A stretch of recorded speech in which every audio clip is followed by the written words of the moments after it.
Yo, what's good, everybody? Welcome back to another episode of the Gifted Hoops podcast. We've been working. It's been a lot of content.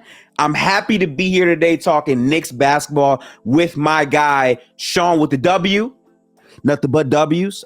Make sure to tap into all of his links. They are in the description. He does great work with Knicks Film School and more. We are officially talking everything Knicks basketball. Sean, feel free to introduce yourself to the people. What's good with you, man? What up? My name is Sean for W. Knicks fan since I'm not gonna say how long because y'all gonna hit me with the Kevin Hart. Damn, and I don't want that. Since the 20th century, I'll just put it at that.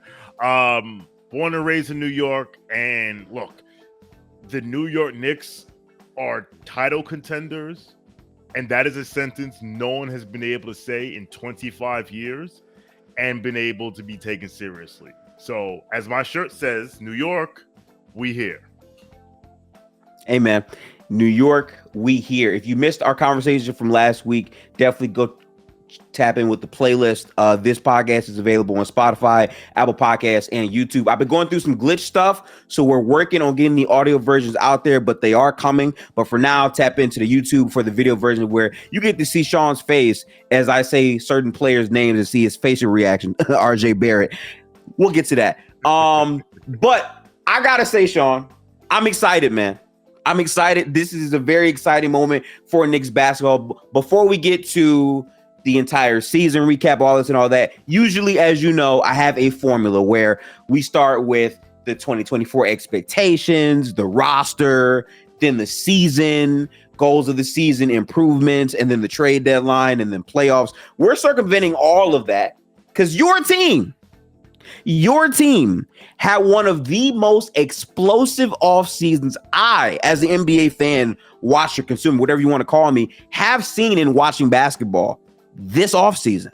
And we got to address it. There's a lot to unpack, but we got to start with the biggest trade right now that everyone is talking about, partially because there's really nothing else to talk about at the moment. But you guys officially traded Julius Randle, a guy that a lot of people really criticized heavily, but also a guy that, factually speaking, held down the fort for New York when no one else was really there, where those like big marquee free agents, this and that, you guys were unable to attain. Julius Randle has officially been traded from the New York Knicks for Karl-Anthony Towns in a package involving Donte Divencenzo, who had big shots for you guys, obviously, and the 13th pick for the Pistons, which we all know is not going to convey because it's Detroit. They're probably going to have that pick. I'm a Detroiter. I'm going to the games. I can say that. I know what's up.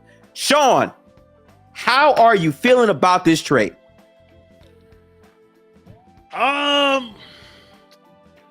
So I'll take you back through my thought process when I found out about the trade. I was look. The idea of a Julius for Cat trade, that scuttlebutt, that innuendo had been going around for over a year. So obviously, whenever you see a trade involving your team, especially when it includes one of your star players, and Julius Randle is a star player, no matter what you mother people think, some of you can I curse on here? Yes, of course. Yes. Okay. Yes, listen, you don't happen when you assume. No matter what some of you motherfuckers think, he's a star. So obviously there's the initial shock, but look, the Knicks had to do something. I think and I don't think there was like, oh, Mitchell Robinson's out till December, we got to do something. Because it had been reported that it had been reported that when that news broke, this wasn't a surprise to the Knicks. They'd already known this. I think a lot of us wonder. I think the biggest shock came for me was that two things. One, we didn't think Devo would be in the trade, and we called Donte Divincenzo Devo because we thought the Nova Knicks were untouchable. Not so fast, my friend.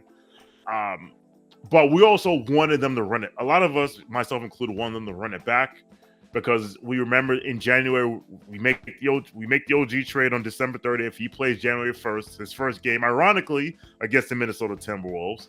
And the Knicks went 14-2, and it looked like, wow, they might really be onto something. And then Jaime Jaquez Jr. wanted to be try hard and take a charge down 16 points in the fourth quarter.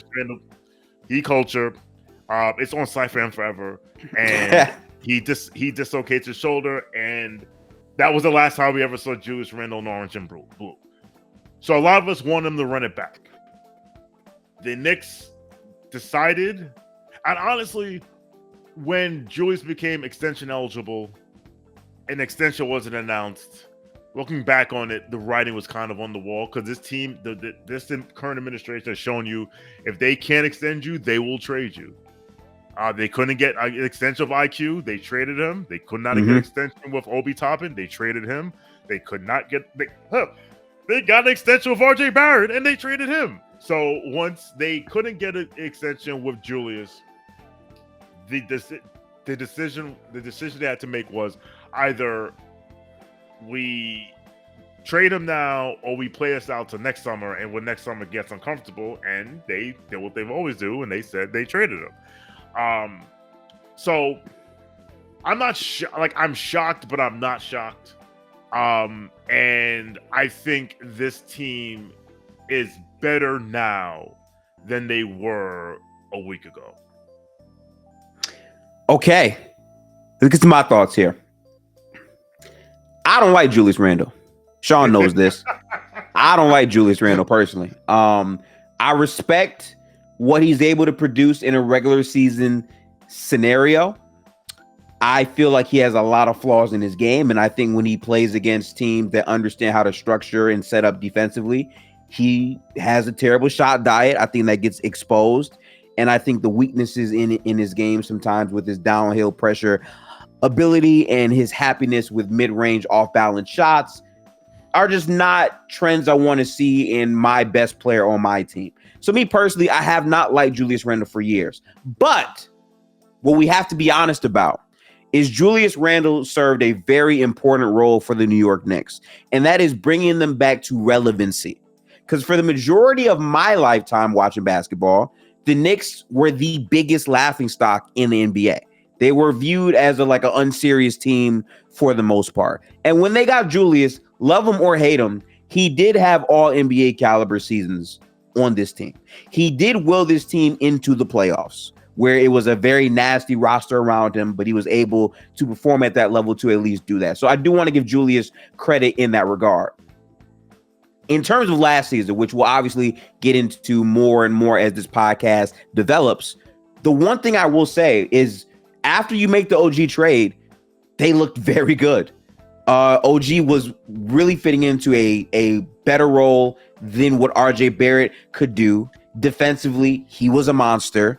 He had no emotion every game. I think Knicks fans love that because he was just a dog, just go, you know what I'm saying, not talking, getting straight to it. And you saw Jalen Brunson and Julius Randle really start to figure some things out. So that was cool. The one thing I would say is, as much as I don't like Julius Randle, you're just a hater. And by the way, there's nothing wrong with hating. We love haters. I'm a hater myself. But you are objectively... You gotta hate on a motherfucker. It is what it is, right? But I do feel like you are hating if you don't at least admit that this Knicks team was the best version of what a Julius Randle, Jalen Brunson team could be.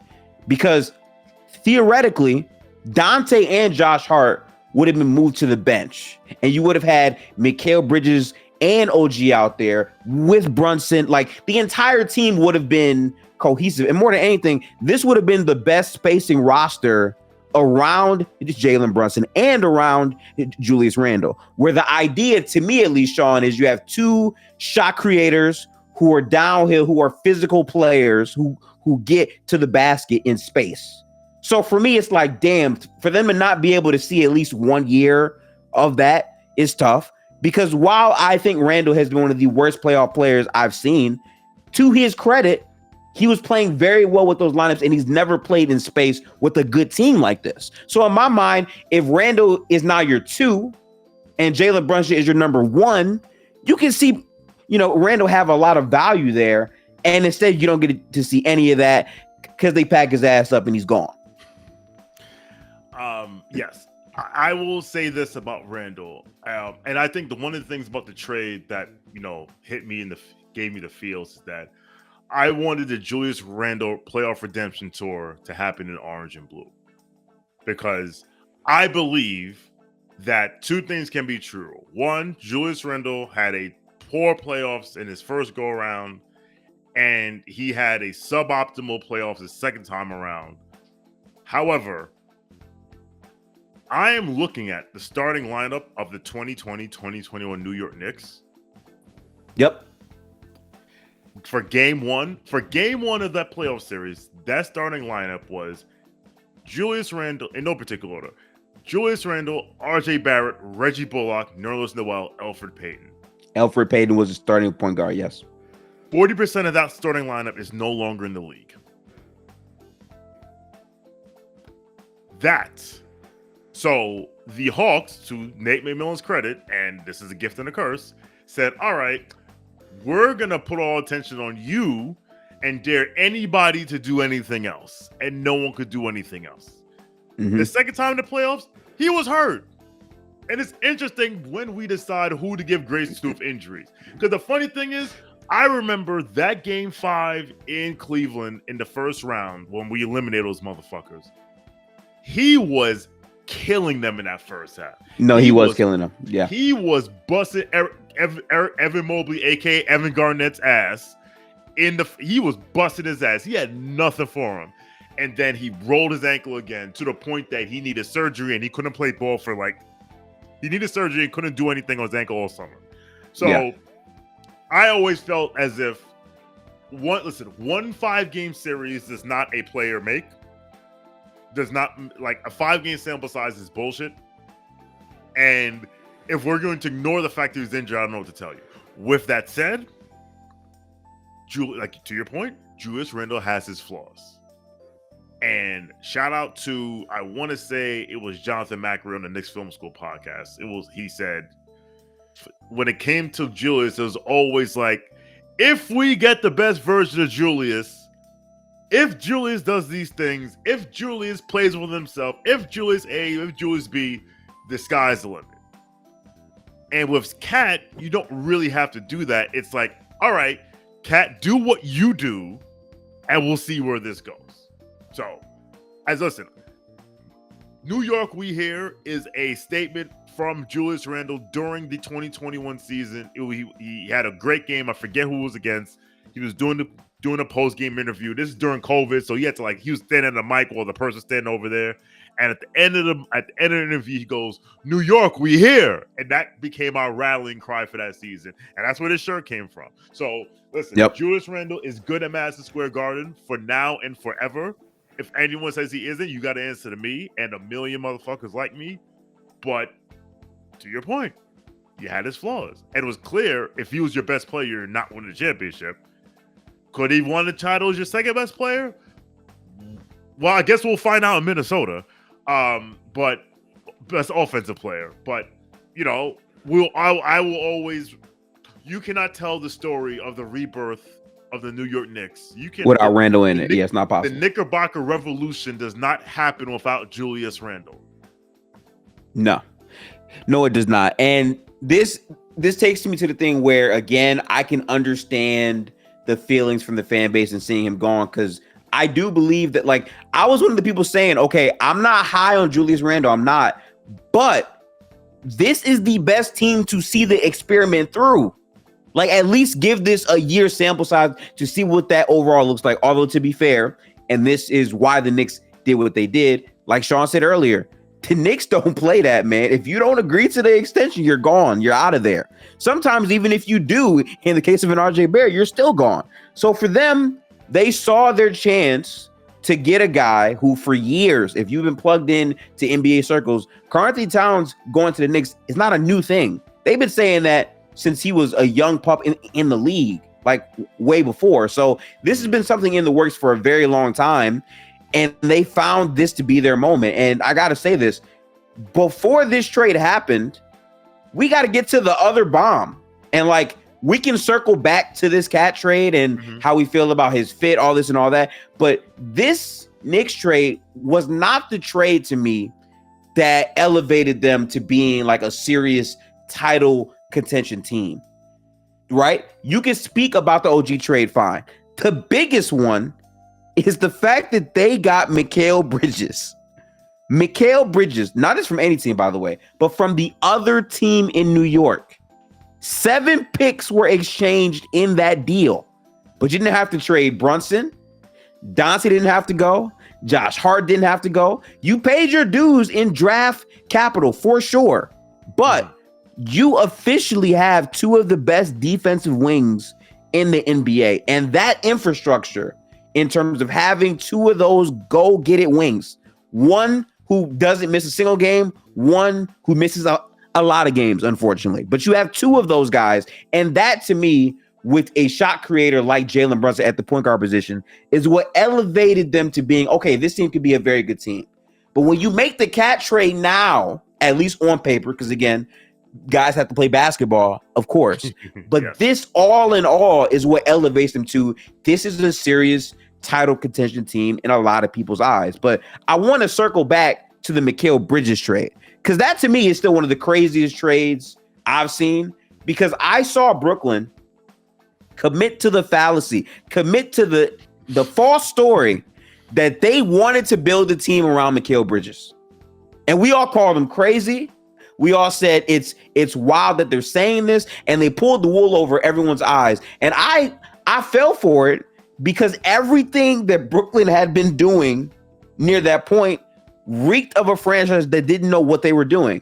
But they sold everyone on that hope, and they got the most return, the biggest return that they could have gotten for Mikail Bridges, a guy that they got back in the Kevin Durant trade. So they got even more picks on top of what they got for KD from the New York Knicks. How did you feel about that trade when that went down? Because that was the first crazy bombshell for me.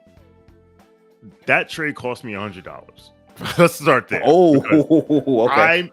So I'm going to give a shout out to a longtime Knicks film school patron, Kevin Danishevsky, who has been beating the drum for a Mikail Bridges trade and going on the trade machine on Fanspo all the time, cooking up these crazy Mikail trade rumors. And most people who had sense said, I would say Joe Tsai would rather eat glass than trade his best asset across the river. It's like, it's not going to happen. So one day I just got angry. I said, I will bet you $100 that Mikail Bridges is not a Knick by, I think I said like by the 2028 Olympics. Like, I was like, it's not going to happen. And it doesn't count if he gets traded to another team and comes to us. Like, they're not. Of course not. Yeah. To your point, the Nets were on this.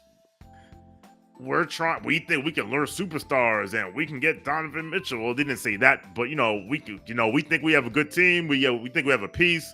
We get someone around here. We have Cam Thomas. But somehow they found Jesus and they said, you know what? And I think what happened was the Knicks made them an offer they could not refuse. And I think once they got their 2025 pick back from Houston, they were like, okay, you know what? We can do this. My reaction, I was in shock. I was in awe. I couldn't believe it. Honestly, my first reaction was, I remember I texted the casuals that I do Casual Friday with, and I was like, we bailed these dudes out of jail.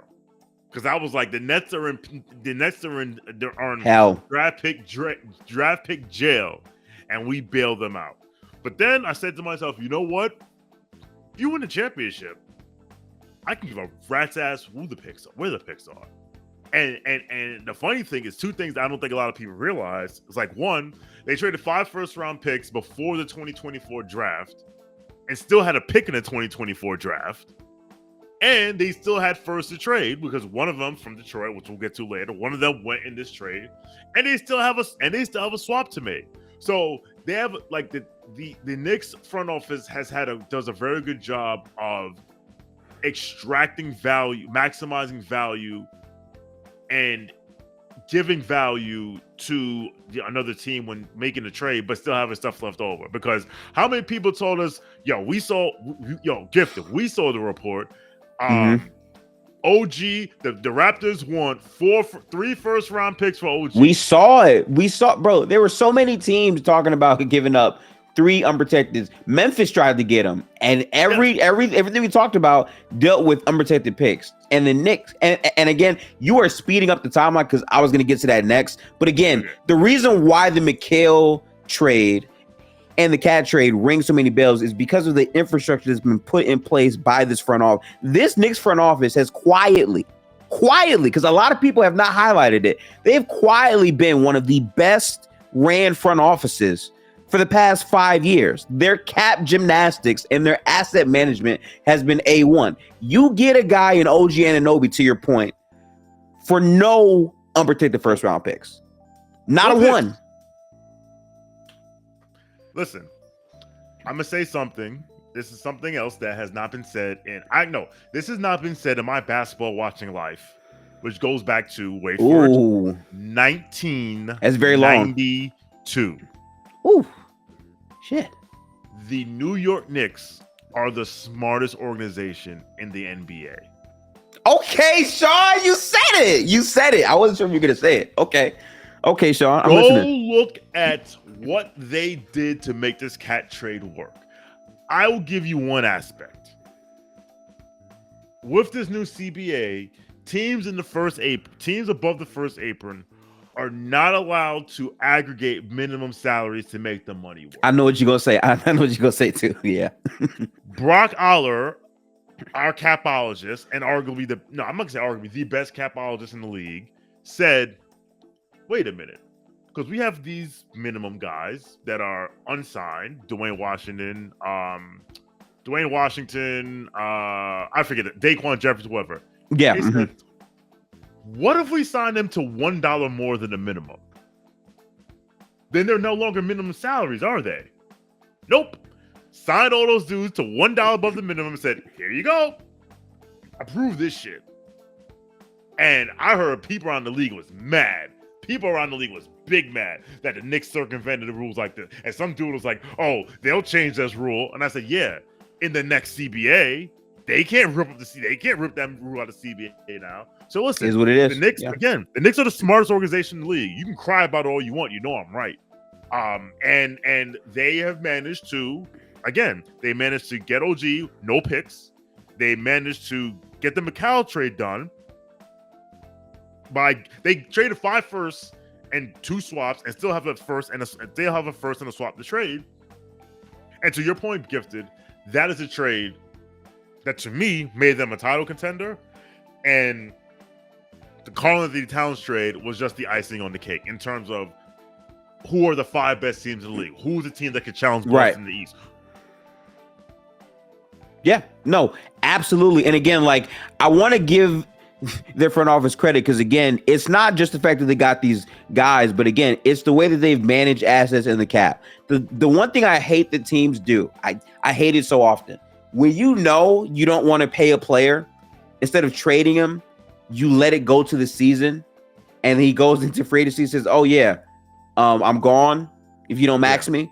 Paul George, because literally the Clippers threw a disgusting offer at him showing they didn't really want him, but they let him stay on the roster and didn't trade him, so they let him walk for absolutely nothing, no value at all whatsoever. The Knicks team, like, they have shown ever since they came under new management that they don't operate like that. And again, for you to trade RJ Barrett and Emmanuel quickly, IQ is a guy that hurt to see leave, I think, because he clearly had talent. There are some things he could do there, but ultimately trading both of them for OG made sense. It just did. And for it to not cost you any first round picks for a player that was demanding picks, like, that was the starting price 2 years before that. It just was. And you were able to get him at a time where it wasn't that. But for you to do that and then pay him all that money, in my opinion, I think OG's a good player. I do.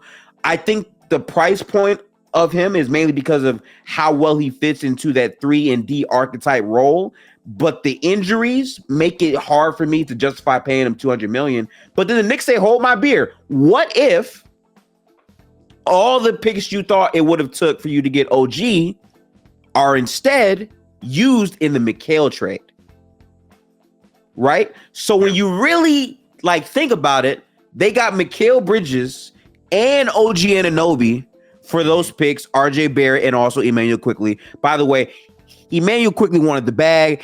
The Knicks weren't sure if they wanted to pay him or not, which is why, again, he was traded. They're getting the most out of their value while they can. That is what a good front office does. But then, from all of that, takes us back to the Karl-Anthony Towns trade, right? Donte Divencenzo. Can we be honest? Because I love being honest on this podcast, right, Sean? Shout out to Donte. Great year. Hit many big shots for the Knicks. But can we be honest about the fact that Donte is a player that had to rebuild his value, not in New York, in Golden State, where when he went to Golden State, there was a question mark about how good he could be, this and that, this and that, this and that. And for a lot of the season, he had to build up his confidence. But then after going through that season with Steph Curry, and he came over to the Knicks, he had the confidence to shoot the ball, and he turned into a much more valuable, version of himself. But the one thing I hate, and again, maybe it's not you can enlighten me, but the one thing I've hated seeing from Knicks fans is the incessant crying about Donte. You want to know why it makes me mad, Sean? Because if you didn't trade Julius Randle, Donte's coming off the bench. Yeah. Donte was not happy with the role coming off of the bench in the first place. Now, in my opinion, he would have accepted it because he's playing with his friends. He's playing with the Nova Knicks. But we all know how business works. We all know how the NBA works. If the season doesn't go great, he already didn't like the role, his numbers and production are going down, it could be feasible that he might want to be traded in the next 2 years, which then puts you at an impasse. And now it's like, damn, this valuable player is losing value now. Instead of having that happen, we'll just package him because we built up his value. He had his best year with us, and now we trade him. And for Julius Randle, as good of a player as he was, Karl-Anthony Towns is a better basketball player. I don't think that's crazy for me to say. And the injury stuff with Julius in terms of the 2 shoulder surgeries. And here's the kicker, because again, this is the Knicks being the front office they are, him having a player option and wanting a certain extension number that the Knicks didn't want to do. So they said, okay, we can see one more year of this, but we would have to pay you money or you walk away for nothing. It may or may not work. We might not win a title, or we can trade you for a better player than you who's going to be signed long-term for multiple years. And his timeline will match with Josh Hart's timeline. They're similar in age as well. And if things don't work out, well, guess what? All this big money that people are criticizing us for trading him for, we can use his salary to trade for a star player who's making a lot of money, to where if he wants out, you're at least getting some value back. Also, once again, it's matching up with their best player's contract who took less to make everything work. So in my opinion, the cap gymnastics and the thought process of how they went about things is perfect. Because when you tally everything up, all of those picks wound up getting them OG Anunoby, Mikail Bridges, and Karl-Anthony Towns. And that's a steal of a team. Like them or not in terms of if they're going to win a championship, we got to see that, of course. But they have a much better secure identity to me than they did before the trade. And I think a lot was all right. So first of all, to the Knicks fans that are crying about, Donte Divincenzo, newsflash, teams overvalue their own players. Not that I think Divincenzo is overrated, but you grow an attachment to him, to your players. And listen, that Donte shot, that Devo shot against the Sixers in Game 2 is arguably the greatest Knicks moment of the 21st century. Wow. Think about that. It's the greatest Knicks moment I've ever seen in person because I was at the game, me and Cedric at the game. But I mean, listen, if you go to Knicks fans, they say what's the best moment of the 21st century? They will point to that Carmelo shot on Easter against the Bulls in the regular season. It's like, yo, dog, that's what we got. So, but to your point, I the minutes for Donte. Josh Hart, I think would have been his role as a 25-minute player off the bench. That's fine. To your point, Donte wanted to start. But to your other point, the Knicks, if they were going to go into the second apron, they were going to go into the second apron for a team that they thought could win the title. and the Knicks were never going to go in the second apron for Julius Randle. No. So whatever they offered him, I'm sure it was below the second apron. He probably politely declined, and they said, "All right, well, let's get to work." And for Divencenzo, I mean, he's on 3 years, 3 years remaining at $36 million. Really good deal. Really good deal. The Knicks may have sold high on Donte Divencenzo. And what do I mean by that? In these playoffs, Donte Divencenzo, and I have it right here.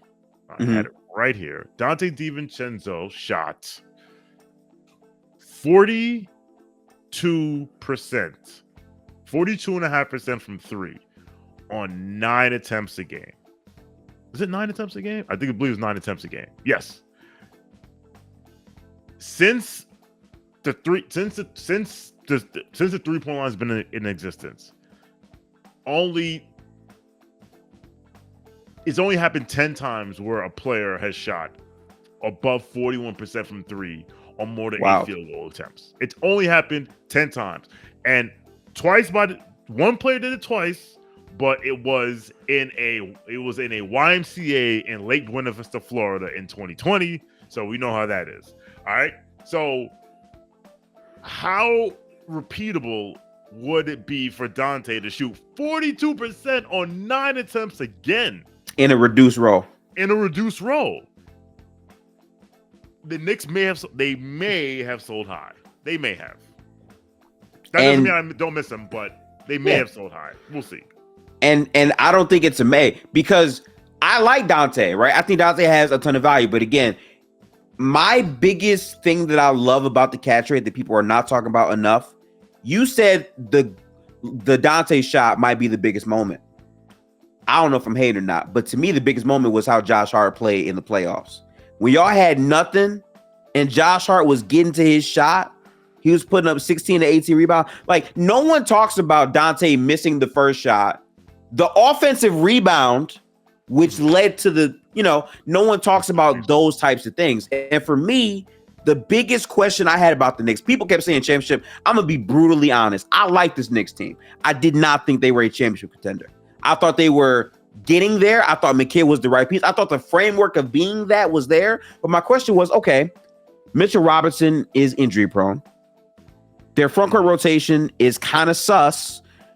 Randle is really more of a power forward than a big. I don't like the idea of him playing the 5 in spots. So if you're telling me that their front court rotation for the entire season is really going to be between those two, if Randle is also having more injury problems because of his shoulder and Mitch is not there, that really compromises how strong the front court rotation can be for this Knicks team. I like all the other pieces, but the front court was in question. Also, that's without getting to OG and his health problems as well. So for me, I'm not quite high on that. Like, I don't know how that shapes itself out. And now, because you have karl-Anthony Towns, the other thing this does is it elevates Josh Hart to the starting lineup. And I don't think people will talk about this enough. I don't think Josh Hart gets enough credit. And again, I'm not in New York, but to me, he's got to be the most New York player you can have. We got no offense. Josh Hart, he just got another offensive rebound, right? Like, the amount of rebounds he was getting at 6'3", 6'4". He's not that tall. Getting rebounds against grown centers bigger than him. Like, he plays with so much heart and passion, but beyond that, he generates so many second chance points and his defense is good. So now, instead of having him off the bench because Randle has to start or whatever that is, now Josh Hart can play that same type of role with size around him, but more importantly, with shooting.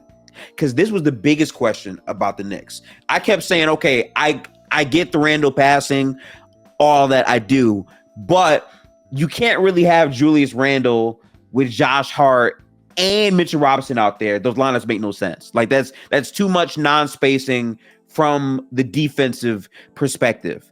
Now, Josh Hart is the only guy that they're going to probably let shoot in the Knicks starting 5, right? If you bring in, I would say, Mitch off the bench. Some people want to see karl-Anthony Towns and Mitch be there. I can see that. I could. But if you put Cat at the 5, they can legitimately go 5 out for the most part. And for Josh Hart to be the roamer type where he can just run around and create havoc, get offensive rebounds, kick the ball out to shooters, set off ball screens, be the 6'10 guard he really is. This is where he brings so much value to the game and where he gets elevated. Donte is gone. That hurts. But Karl-Anthony Towns as a spacer adds so much value to these lineups. Josh Hart gets to play in way more space now. There's some creative things where you can see some Jalen Brunson and Josh Hart guard-to-guard screens in space, right? Or Cat can find mismatches off of their two-man game. Like, there's so many creative sets you can get to, but more importantly, the defense. Because having Josh Hart with Mikail and OG, it slots everyone perfectly to what they're well-suited to do. I just like that defensive length and versatility there. With Julius Randle, the biggest question is, who is the consistent closing five for the Knicks? I don't think I have that same question anymore. I think all the lineups make a lot more sense strategically, and I think you have a clear understanding of what the rotations and roster fit kind of is. I think with Julius, there was a question in terms of, okay, how do we maximize space, grit, and rebounding at the same time? I think the Knicks have a clear answer for that for this upcoming season. So I think there's one lineup that you may have overlooked. And to your point about lineups and, like, listen, Tibbs was never a fan of Julius at the 5. He was like, we would call from Julius and Obi lineups together. He would rarely do it unless it was, all right, you know what, we're losing. I want to throw some shit at the wall, hope it sticks. Because Tibbs did not, and rightfully so, did not trust either Obi Toppin or Julius Randle to guard the 5 and to rim protect. I remember hearing this Tibbs interview where he was talking about the film that he watches. He watches other, and because he watches, he's a film rat. He watches other teams. He sees what they do. He takes things, and he spoke about watching the Golden State Warriors and the things that they do. This is the things that they done. With or without Durant. And then we started, and he said, I forget exactly what he said, but he was like, he likes some things that he do, and whatever. And I remember a couple of us were thinking at KFS, like, is there a lineup of death out here that he's trying to put together? And then we were like, oh, well, this me, we'll see Juice at the 5. That'll be our death lineup because like offensively, it'll be great. Right.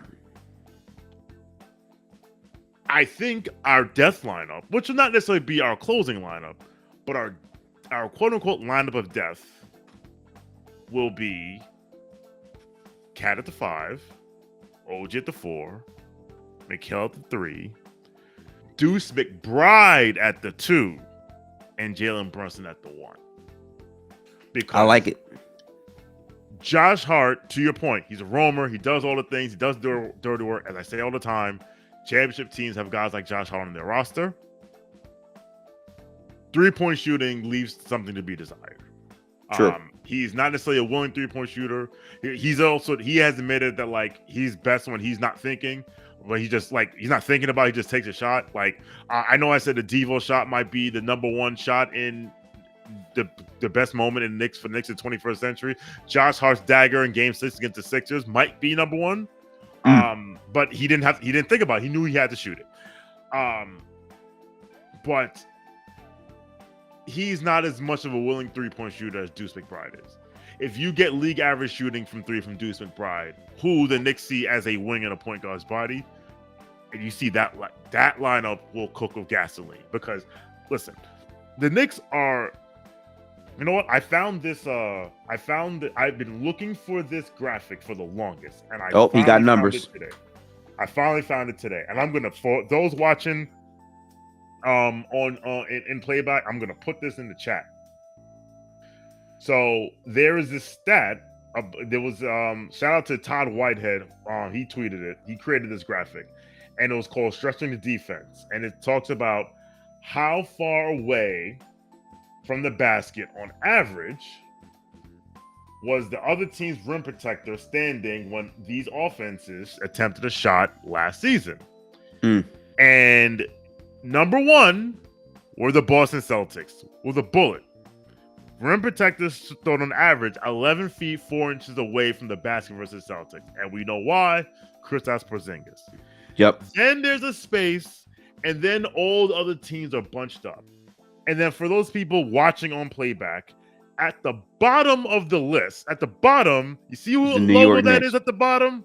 The New York Knicks.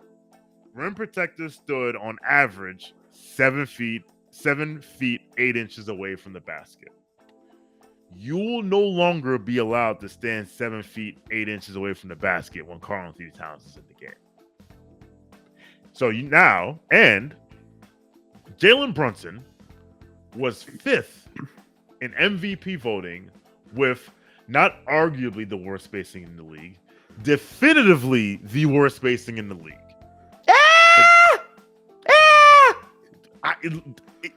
They're at the bottom. Listen, they're literally the worst. Sean. They're literally the worst team. Sean. I'm gonna ask you one question, okay? Respect to that graph, right? Yeah. Are you gonna tell me with a straight face the Knicks had worse spacing than the Detroit Pistons? I'm talking about actual basketball teams. I'm not talking about project. Yeah, yes, the Pistons had, but you know the funny thing is the Pistons are literally above the Knicks. Yeah, literally right. They're literally right above the Knicks. But point taken. Arguably, they had the worst spacing in the league last year. Yeah, and he was 5th in MVP, and now he have karl-anthony Towns. So interesting. Yeah. So death lineup soon come. And that's why, and I didn't say that lineup because Deuce McBride is a player that I find very interesting because you're right. He's going to get more threes up. I think the biggest thing people are missing as well, though, is we're forgetting, OG Anunoby and Mikail. People really forget how good of a shooter Mikail Bridges was. He's one of the most effective shooters on volume. Now, granted, his second year in Brooklyn was not great, but I do think it's a big product of being on a team that wasn't really playing for anything. I think obviously for this team, he'll play a better role, but to have those guys on the floor with Jalen Brunson, who really improved his range as a 3-point shooter last year tremendously. Jalen Brunson was a guy that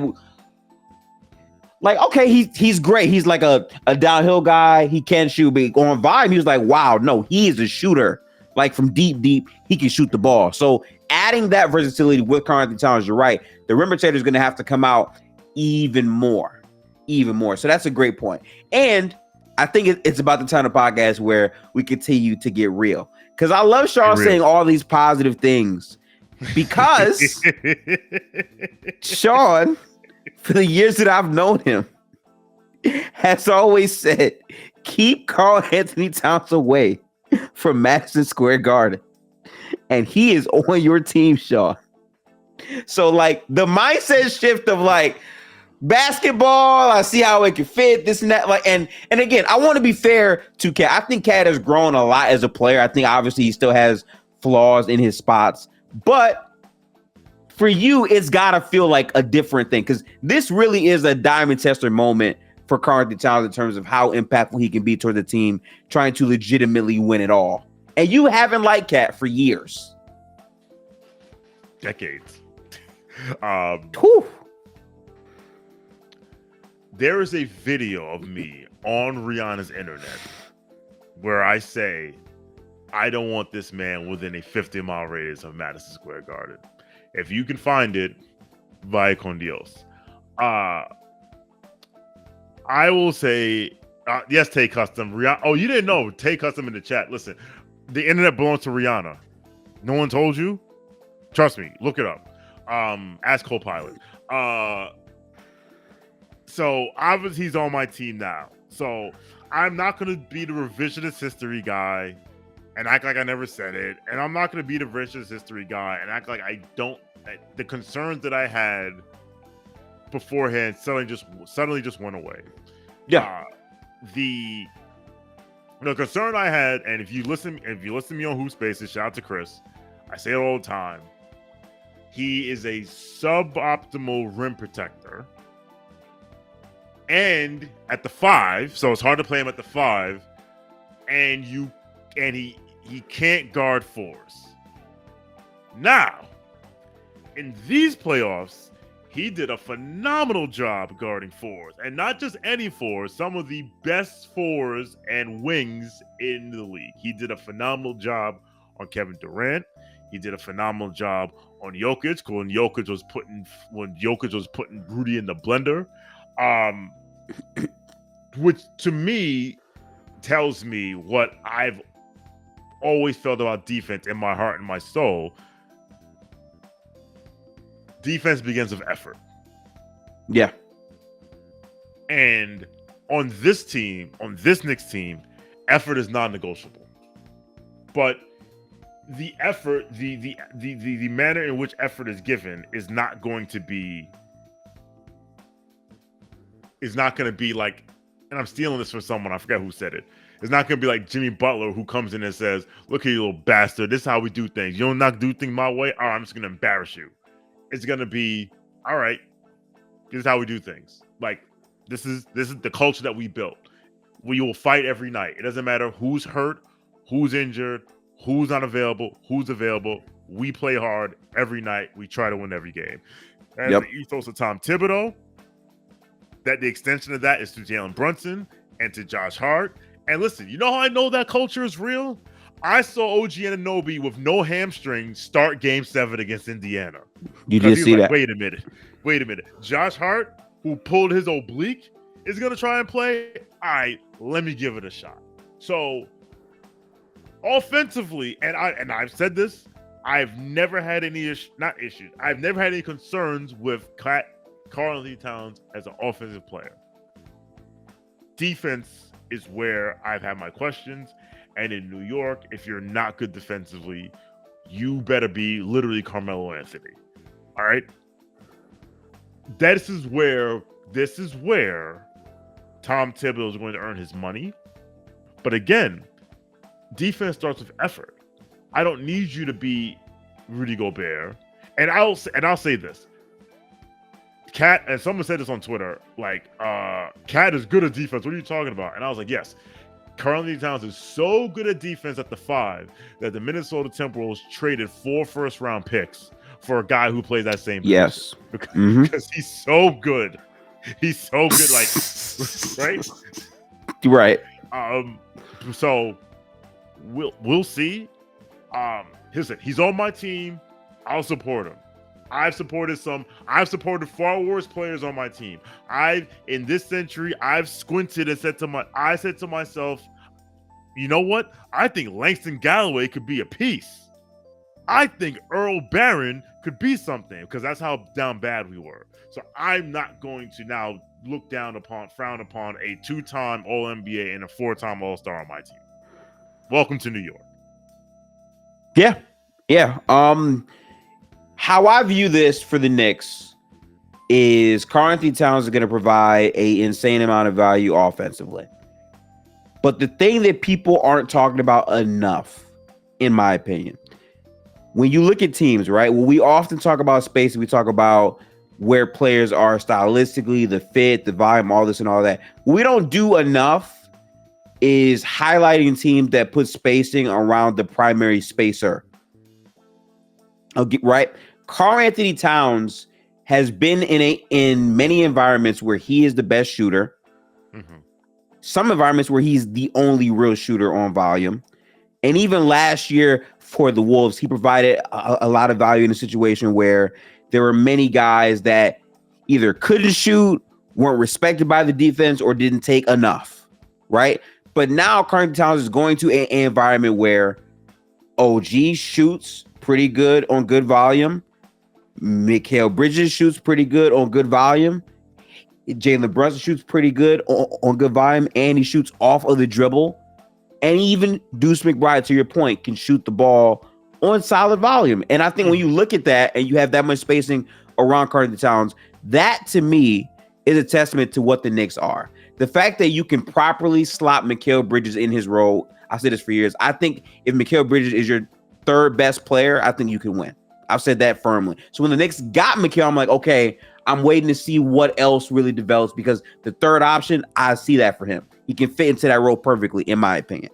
But now that you have this roster to me, this is a team where Cat doesn't have to be this dominant offensive player all the time. This is a roster where Karl-Anthony Towns can take the load off offensively and really dial into what he can do defensively. I think Cat's defense, the biggest problem with Karl-Anthony Towns' defense is not effort to me, but it's the stupid ass fouls.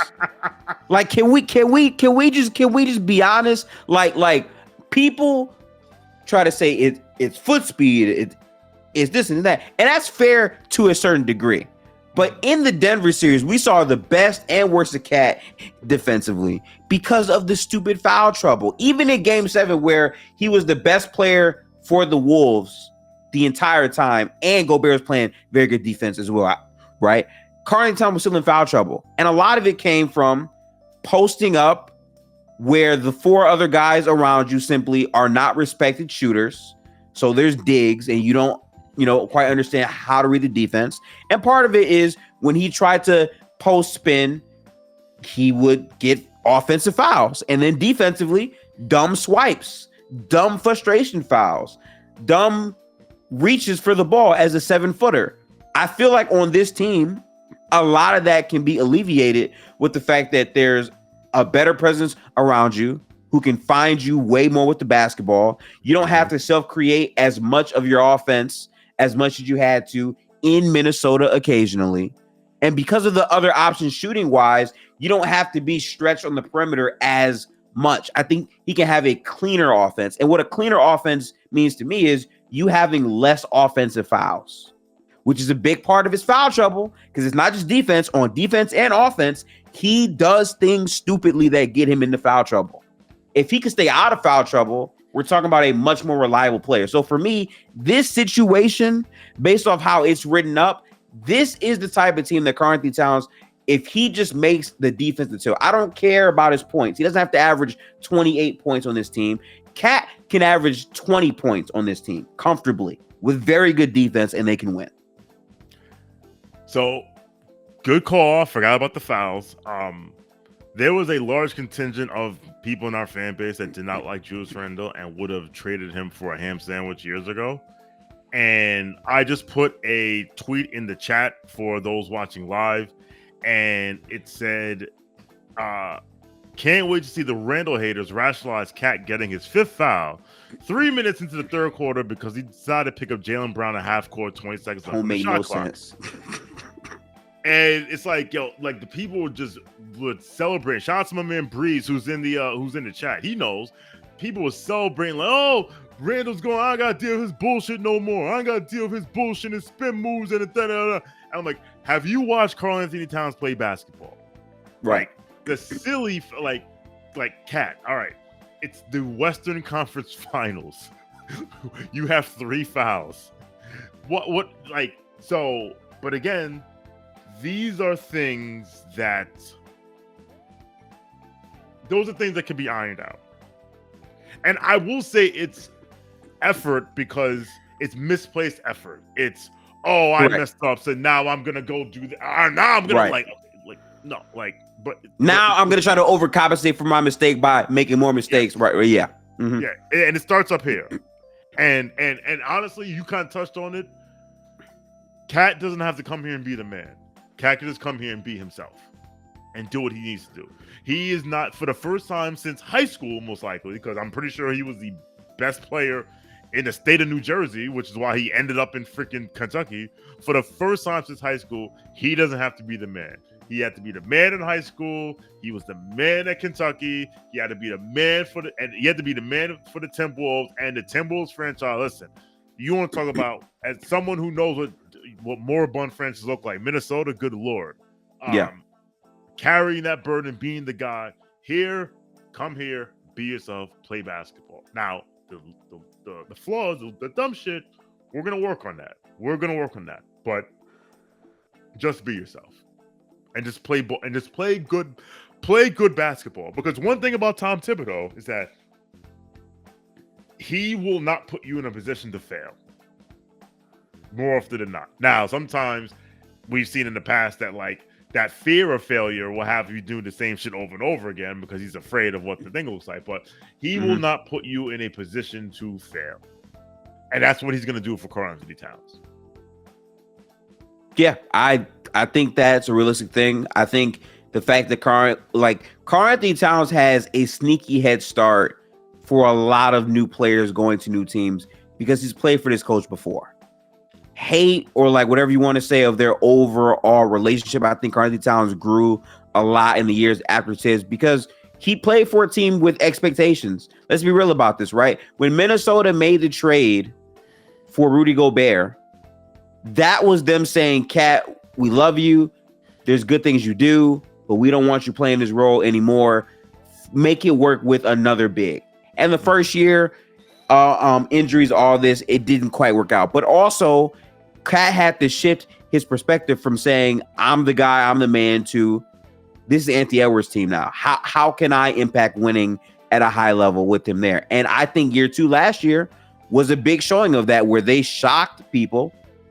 Didn't shock me, but they shocked a lot of people by winning a lot of regular season games where they were a legitimate top 3 seed, where it literally came down to a tiebreaker between the top 3 teams in the Western Conference because Denver lost the embarrassing game to the Spurs and they were top 3. And keep in mind, this is with Cat getting injured and missing a lot of the games at the end of the season, coming back fresh off of injury to play the Kevin Durant, Devin Booker-led Phoenix Suns, a team that I was not high on for a while, but a lot of people said, oh, that's a bad matchup for Minnesota because they got Cat and Gobert trying to guard in space. Swept them. Then they played, right. Then they played Denver, where Karl-Anthony Towns plays phenomenal post defense on Jokic. I think a lot of people did not think Cat was capable of doing something like that.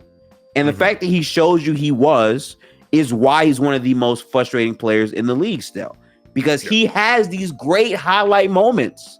And then you get to a series like the Mavs series where you can't dominate a PJ Watson matchup offensively because you're doing too much. You're not just getting to what works. You're not running enough high pick and roll with Gobert to create other opportunities.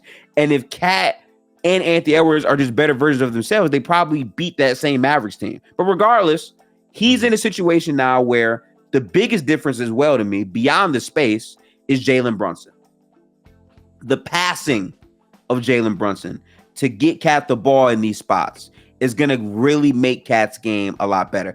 Cat's game is built around being portable, being a catch and shoot guy, stretching out the defense. But more importantly, Jalen Brunson can actually throw solid post-entry passes and get him the ball more so consistently. Whereas Anthony Edwards, sometimes being as young as he is, could have tunnel vision and just miss the pass, not make the proper read. Jalen Brunson doesn't have that same issue. So that should elevate how good Karl-Anthony Towns is. But at the end of the day, I hate this on paper shit. How many times have we done on paper? I'll never forget in my life, the Brooklyn Nets. Oh, scary hours on paper. It's this and it's that on paper. And things did not pan out. We've seen this happen time and time again. But I think for the Knicks, and this brings us to their expectations, I don't think the Knicks, and again, if I'm wrong, y'all can disagree with me. Let me know in the comments. You can call me crazy. I don't think the Knicks are under championship pressure this season, in my opinion. Do they want to win? Absolutely. But this is a move you make to maximize your timeline for the next 3 years under Jalen Brunson's contract. To me, normally, when you make a star acquisition, Sean, it takes time. It takes time to build up to X, Y, and Z to become this championship team. But they are under pressure to win while Cat's there. I will say that. Yes. I'm going to find another tweet. Basically, the Knicks have a 4-year window because due to the maneuvering, Brunson extending now instead of waiting a year and trying to get the full bag, and the Cat trade, and bringing in Bridges and get rid of Randall. They have a 4-year window because basically they'll go into the second apron, but then they won't go in the second apron for like another 2 years, and then they'll be able to duck under it in like 2030, because I think that is when, not 2030, 2028 because that is when someone is up for an extension. I forget who. I could find it. So yes, the Knicks this year is not championship or bust. What this year is conference finals or bust. That's what I do believe. This team has made the semifinals 2 years in a row. Last year, they were 1 game away from the conference finals. 2 years ago, they were 2 games away from the conference finals. Even if they didn't make a trade, if they ran it back and ran back those guys, the feeling within the fan base is that, listen, this team healthy can get to the conference finals and challenge the Celtics. That was the feeling. If they didn't make a damn move. So now with these moves, win 2 playoff series. Like, be a top. Listen, this team, which didn't have 3 starters for 2 months. And there's the 2 seed, man. Was the 2 seed and won 50 games. Crazy. Yeah. Be a top 3 seed. Be a top 3 seed. Be a top 3 seed. You get the 6 seed. You push them aside. You get the 2-3. You won't have game 7 at home, but listen, just anything can happen. Get to the conference finals, line up against Boston, and then, check ball. Yeah. Yeah, I think that makes a ton of sense. And again, things move quickly in the NBA, so a lot of people think championship. Like, obviously, they're going to feel the pressures to win a title this year, obviously. But I'm just saying, in terms of just what it is, it's not like this is a player option year for Cat. Cat's locked up. This isn't a player option year for Brunson. He's locked up. Now, they are going to have to do a extension for Mikail, and we'll see what happens with that, of course. But again, this is a year where you're feeling it out, you're establishing your identity, and hopefully come playoff time, you become one of those overall cemented teams. But if we're just talking about firepower in terms of a team that can go toe-to-toe with you for a series, the Knicks are much more equipped now to do that because they have an answer in the front court. Again, respect to Julius Randle, but Julius Randle couldn't play full-time 5 in spots. Those lineups don't make sense. Cat is versatile enough to where you can see him as a 4 playing next to Mitchell Robinson in spots. You can see him at the 5 full-time. You can. And the reason why, even though I do think Cat's defense isn't that great at the 5, is because you have such good perimeter defenders they can make up for. You have a big presence like OG who guards bigs, who can guard a Joel Embiid type of matchup as the primary guy sometimes. So I think because of that, that opens up so much for them.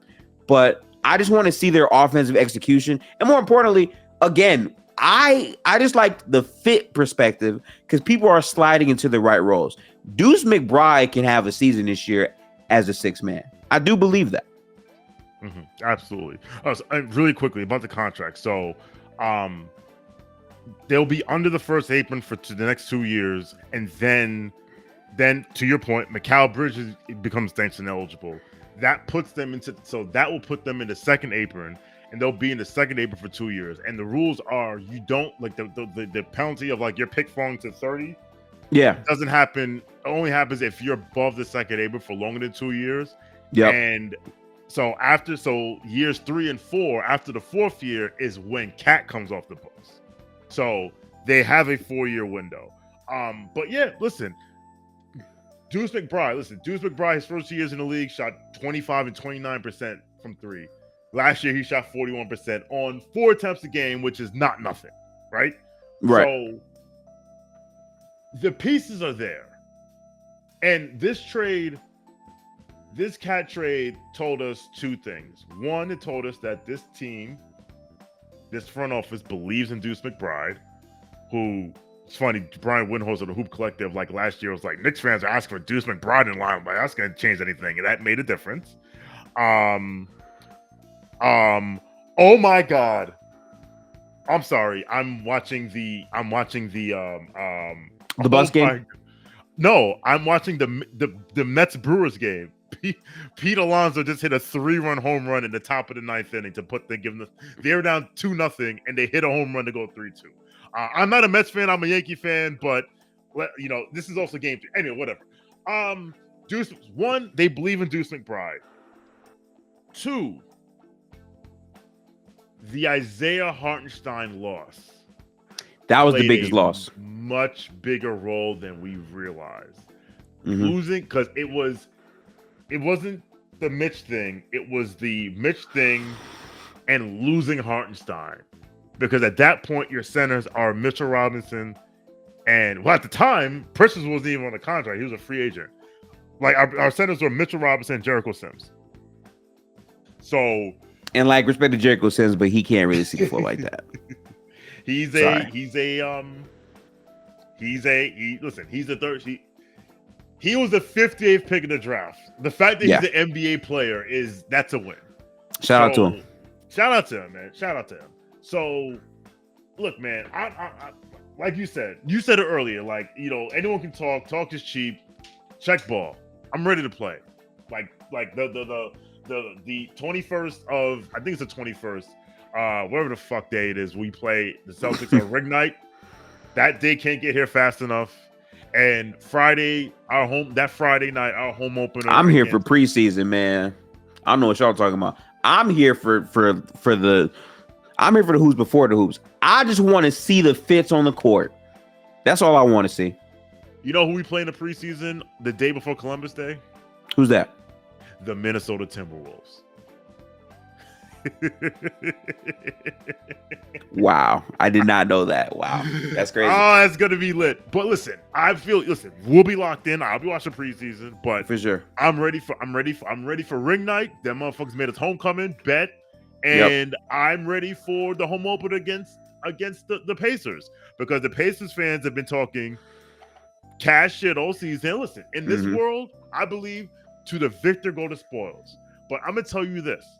We talked about last season the ideal lineup for the Knicks after the OG trade. So you would say the ideal lineup after the OG trade was Jalen Brunson, Donte DiVincenzo, OG Anunoby, Julius Randle, and then insert center here, whether it's Mitchell Robinson or Isaiah Hartenstein. Let's say it's Isaiah Hartenstein. That would be the ideal lineup for the next season, right?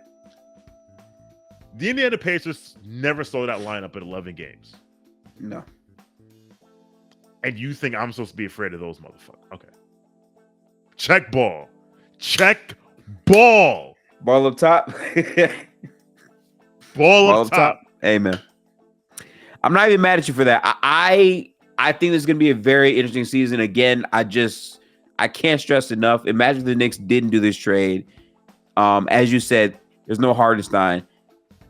Mitch isn't going to be back until like January, maybe February.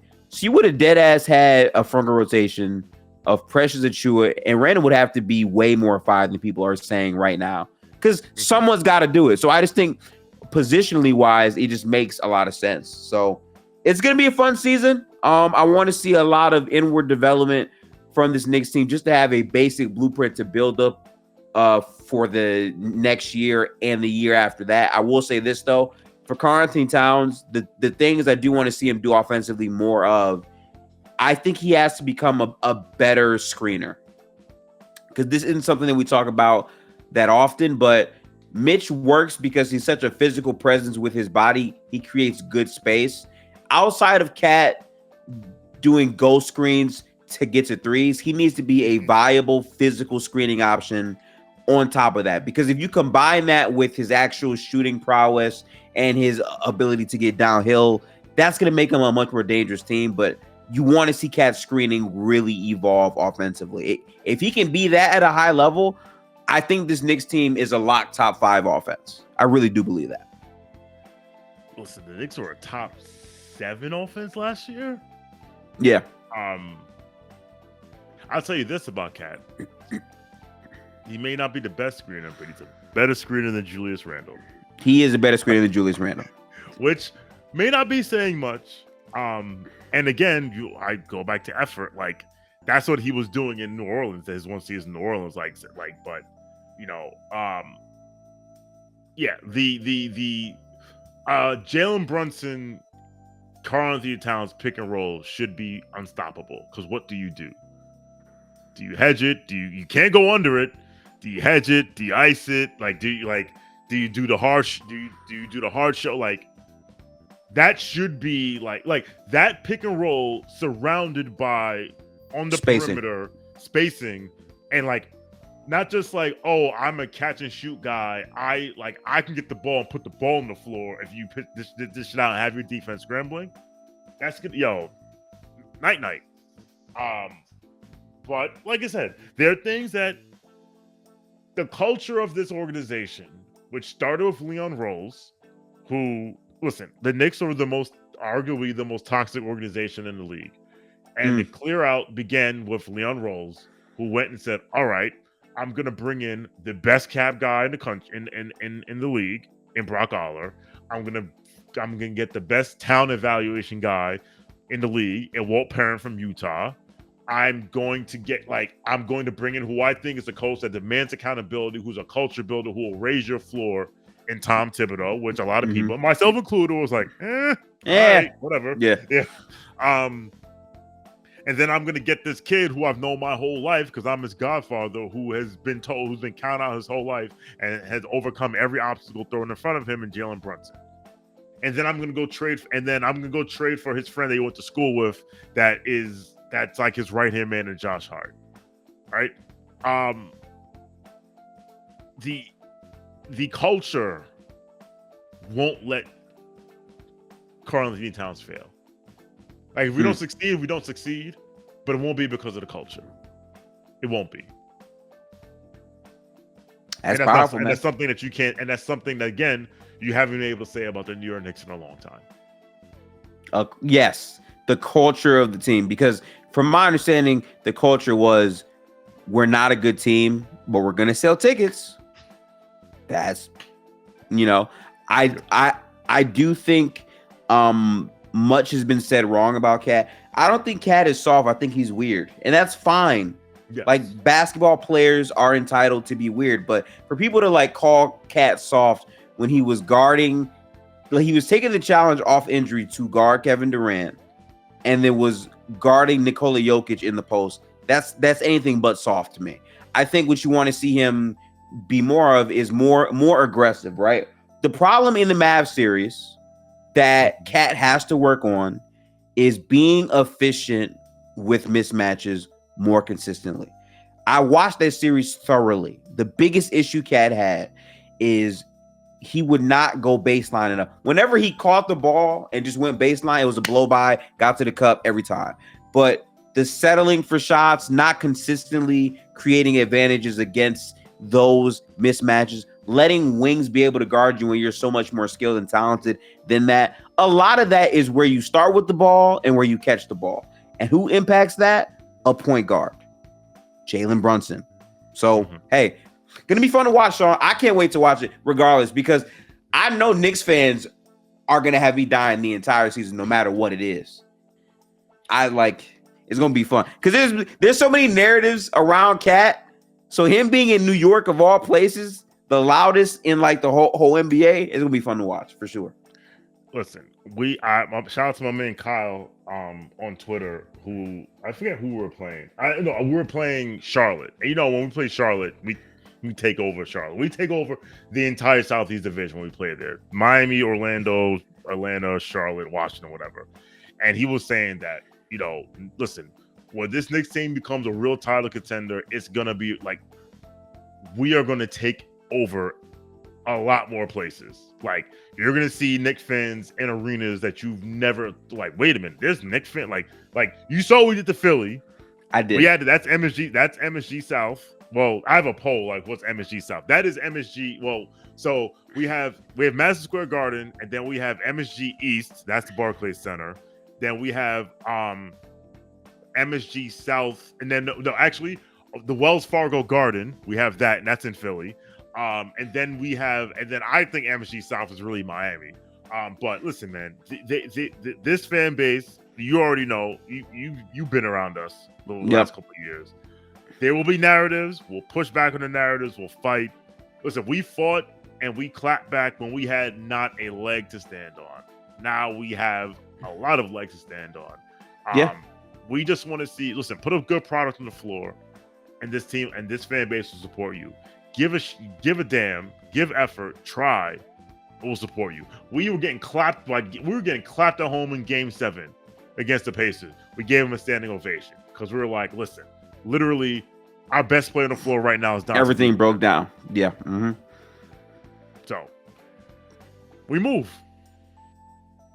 All right. Well, hey, this was a great podcast. It's crazy how much changed from our last podcast because, again, RJ Barrett, a player that we did a whole film thread on, he went through X, Y, or Z, not on this damn team anymore. And now you just have a completely different roster. But all in all, those are our thoughts on the New York Knicks. Make sure to follow Sean with the W. All of his links will be in the description box and comments below. Sean, don't be a stranger because during the season, we're going to be watching these games. I'm going to be hitting you. And we're going to talk about some games and film to go through because I'm telling you, basketball season is right around the corner. I am itching to see these lineups for a lot of these teams, especially the New York Knicks, for sure. I'm here. I ain't going nowhere. You can find me on Twitter at @SeanFW_. You can at me. You can yell at me.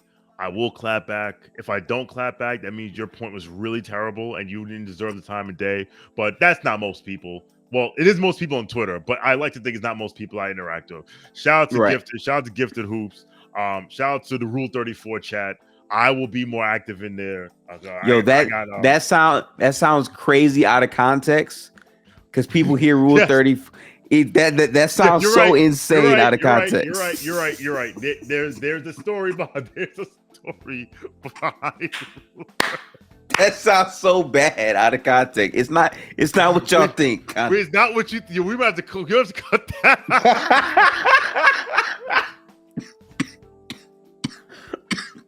It is funny. Not what you think. There is whatever you know about Rule 34. That is not the purpose of it. It's a chat that the names change all the time depending on jokes. It is not. Oh Lord, Jesus Christ. It is. That is so funny. That is so funny, man. Oh my goodness. Oh Lord. Okay. All right. I'm ready to go. I'm ready to get out this. Bet. Well, listen, you can find Sean's links and all that in the description box below. We got a lot more content coming. We're trying to cover all 30 NBA teams. We got, I think, like 10 more teams left. There's like 19 days left, so I got to get to it. We got more things coming day by day by day. I will be uploading at least once every 2 or 3 days because I want to hit every single team, Pistons, all of that. So that's coming. So if you made it this far, make sure to like, comment, and subscribe. We're almost at 3,000 subs on YouTube. I appreciate that. More streams on Twitch and playback will be coming during the season. So appreciate all you guys. Tomorrow, we got WNBA basketball, so tap in there. But as always, I'll catch you guys. Have a good one. Appreciate basketball. Season is here. Peace out, people.